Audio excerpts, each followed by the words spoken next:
History का एक modern history का बहुत अच्छा इंपॉर्टेंट टॉपिक डिस्कस कर लेते हैं। ये है आपका मुस्लिम लीग का गठन। ये क्या हुआ था कि चलिए क्वेश्चन से करते हैं स्टार्टिंग कि अखिल भारतीय मुस्लिम लीग की स्थापना कब हुई थी। तो ये हुई 30 दिसंबर 1906 को। और इसके संस्थापक कौन थे? नवाब सलीमुल्लाह खां।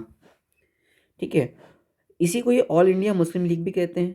ठीक है, मुस्लिम लीग के जो प्रथम अध्यक्ष थे वो थे आगा खां।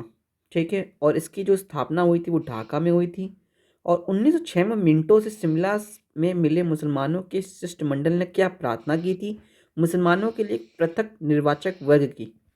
ठीक है, तो आपने अभी तक क्या सीखा कि मुस्लिम लीग की स्थापना नवाब सलीमुल्लाह खां ने की थी, 30 दिसंबर 1906 को की थी।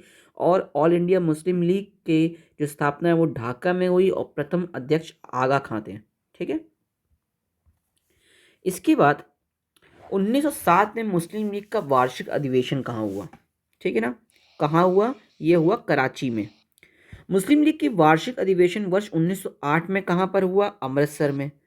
और मुस्लिम लीग का मुख्यालय कहाँ बनाया गया? ये बनाया गया लखनऊ में। देखिए कितना ये यूपी के लिए भी इंपॉर्टेंट है, इसका मुख्यालय लखनऊ में है।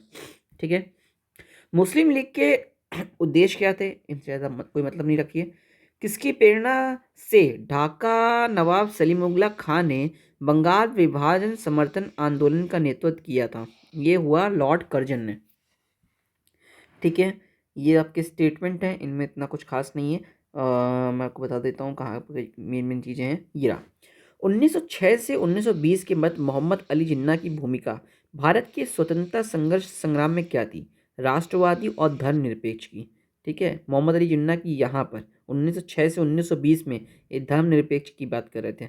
ठीक है, अच्छा, 31 दिसंबर 1928 को दिल्ली में हुए सर्वदलीय मुस्लिम सम्मेलन की अध्यक्षता आगा खान ने की थी। ठीक है, मुस्लिम लीग के किस अधिवेशन में मोहम्मद अली जिन्ना ने अपना 14 सूत्री प्रस्ताव रखा? ये 28 मार्च 1929 को। बहुत इंपॉर्टेंट है ये 14 सूत्री प्रस्ताव इनका जो है। ठीक है, ये कब हुआ है? 28 मार्च 1929 को।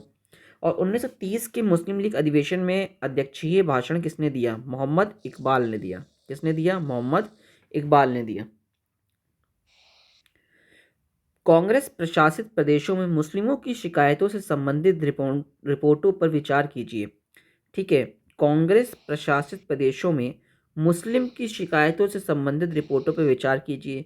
पीर पीर रिपोर्ट 1938, सैयद मोहम्मद मेहदी शरीफ रिपोर्ट 1939, एस शरीफ मुस्लिम, ये हो गया आपका 1940 में मौलवी फजलुल हक।